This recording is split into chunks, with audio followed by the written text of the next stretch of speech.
عمران خان نے وہ راز چھوڑ دیا تھا جسے آج ہر سیاسی پارٹی چھپا رہی ہے۔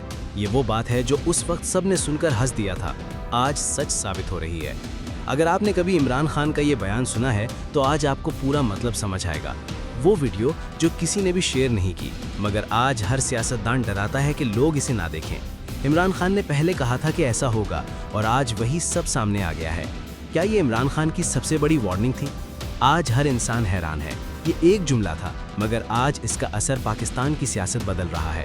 لوگ آج بھی اسے مذاق سمجھتے ہیں، مگر وقت نے ثابت کر دیا جو بات عمران خان نے پہلے بتائی وہ آج کیوں ہر جگہ گونج رہی ہے۔ یہ سچ جو آج سامنے آ رہا ہے اس وقت کسی نے سننا بھی نہیں چاہا۔ السلام علیکم دوستوں، میں ہوں آپ کا بھائی اور آج ہم بات کریں گے عمران خان کے ان بیانات کی جو اس وقت مذاق سمجھے گئے تھے، سازش کہا گیا تھا یا یہ کہہ کر رد کر دیے گئے تھے کہ یہ سب سیاسی ڈرامہ ہے، لیکن وقت نے ثابت کیا کہ وہ ڈرامہ نہیں بلکہ وارننگ تھی۔ عمران خان نے سب سے پہلے یہ بات کب کہی تھی کہ پاکستان میں فیصلہ عوام نہیں کریں گے بلکہ پس پردہ طاقتیں کریں گی؟ اس وقت لوگ ہنس رہے تھے، کہتے تھے یہ ہار کا بہانہ بنا رہا ہے، لیکن آج کیا ہو رہا ہے؟ آج کیا عوام واقعی فیصلے کر رہے ہیں یا فیصلے کہیں اور سے آ رہے ہیں؟ عمران خان نے یہ بھی کہا تھا کہ پاکستان کی سیاست میں سب سے بڑا مسئلہ کرپشن نہیں بلکہ کمزور فیصلے اور بیرونی دباؤ ہے۔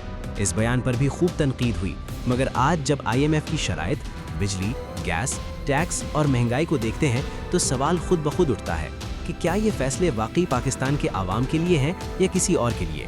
عمران خان نے جلسوں میں بار بار کہا تھا کہ جب ملک غلام ذہنوں کے ذریعے چلایا جائے تو وہ کبھی آزاد نہیں ہو سکتا۔ اس وقت یہ جملہ صرف نعرہ لگتا تھا، لیکن آج جب ہم اپنی خارجہ پالیسی، اپنی معیشت اور اپنی سیاست کو دیکھتے ہیں تو لگتا ہے کہ شاید یہ نعرہ نہیں بلکہ تلخ حقیقت تھی۔ عمران خان نے یہ بھی کہا تھا کہ اگر پاکستان میں طاقتور کو قانون کے نیچے نہ لایا گیا تو یہ ملک کبھی آگے نہیں بڑھے گا۔ آج آپ خود دیکھ رہے ہیں قانون کس کے لیے نرم ہے اور کس کے لیے سخت۔ یہ فرق عمران خان نے پہلے دن بتا دیا تھا۔ عمران خان کا ایک اور بیان جو آج کل بہت زیادہ شیئر ہو رہا ہے وہ یہ تھا کہ جب قوم کو خوف میں مبتلا کر دیا جائے تو وہ سوال کرنا چھوڑ دیتی ہے۔ اور آج واقعی کیا ہو رہا ہے؟ لوگ مہنگائی سے خوفزدہ ہیں، روزگار سے خوفزدہ ہیں اور اسی خوف میں سوال کرنا بھول چکے ہیں۔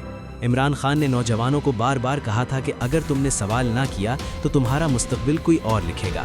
اس وقت نوجوان سوشل میڈیا پر متعلق تو تھے، مگر شاید اس بات کی گہرائی نہیں سمجھی تھی۔ آج وہی نوجوان سب سے زیادہ پریشان نظر آ رہا ہے۔ عمران خان نے یہ بھی کہا تھا کہ میڈیا کو کنٹرول کر لیا جائے گا اور سچ بولنے والے خاموش کرا دیے جائیں گے۔ اس وقت لوگ کہتے تھے یہ ناممکن ہے، مگر آج آپ دیکھ رہے ہیں کون سا اینکر بول رہا ہے اور کون غائب ہو گیا۔ عمران خان نے یہ بھی کہا تھا کہ پاکستان میں اصل جنگ سیاسی نہیں بلکہ بیانیے کی ہے، اور جو بیانیہ جیت جائے گا وہی تاریخ لکھے گا۔ آج ہر چینل، ہر پلیٹ فارم پر ایک خاص بیانیہ چل رہا ہے اور باقی آوازیں یا تو دبائی جا چکی ہیں یا دبنے پر مجبور ہیں۔ عمران خان نے کہا تھا کہ جب عوام اور ریاست کے درمیان اعتماد ختم ہو جائے تو ملک اندر سے ٹوٹنا شروع ہو جاتا ہے۔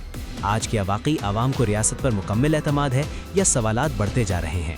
عمران خان نے یہ بھی کہا تھا کہ میں کوئی فرشتہ نہیں ہوں لیکن میں چور نہیں ہوں۔ اس جملے پر مذاق بنایا گیا، مگر آج سیاست میں سب سے بڑا سوال یہی ہے کہ واقعی ایماندار کون ہے؟ عمران خان نے یہ بھی کہا تھا کہ اگر مجھے ہٹا دیا گیا تو مسائل ختم نہیں ہوں گے بلکہ بڑھیں گے، اور آج ہٹنے کے بعد کیا واقعی مسائل ختم ہوئے یا کئی گنا بڑھ گئے؟ یہ وہ سوالات ہیں جن کے جواب وقت دے رہا ہے۔ عمران خان نے کہا تھا کہ پاکستان ایک نازک موڑ پر کھڑا ہے اور اگر اس موڑ پر غلط فیصلہ ہوا تو آنے والی نسلیں بھگتیں گی۔ آج جب ہم قرض، مہنگائی اور بے یقینی میں گھرے ہیں تو لگتا ہے کہ وہ موڑ گزر چکا ہے۔ عمران خان نے یہ بھی کہا تھا کہ قوموں کو غلام بنانے کے لیے ہتھیاروں کی نہیں ذہنی غلامی کی ضرورت ہوتی ہے۔ آج سوشل میڈیا سے لے کر ٹی وی تک ایک خاص سوچ مسلط کرنے کی کوشش نظر آتی ہے۔ عمران خان نے کہا تھا کہ میں آخری گیند تک کھیلوں گا، اور آج چاہے وہ جیل میں ہوں یا سیاست سے باہر دکھائے جا رہے ہوں، ان کا بیانیہ آج بھی زندہ ہے۔ اور سب سے بڑا سوال یہی ہے کہ اگر عمران خان کی باتیں اس وقت سن لی جاتی تو کیا آج پاکستان مختلف نہ ہوتا؟ اور یہ ویڈیو اسی سوال پر ختم نہیں ہوتی بلکہ آپ سب کے لیے ایک سوچ چھوڑتی ہے کہ تاریخ ہمیشہ بعد میں فیصلہ کرتی ہے، اس وقت نہیں جب بات کہی جاتی ہے۔ اگر آپ کو لگتا ہے کہ عمران خان کی باتیں واقعی وقت سے پہلے تھیں تو اپنی رائے کمنٹ میں ضرور دیں، کیونکہ خاموشی ہمیشہ سچ کا ساتھ نہیں دیتی۔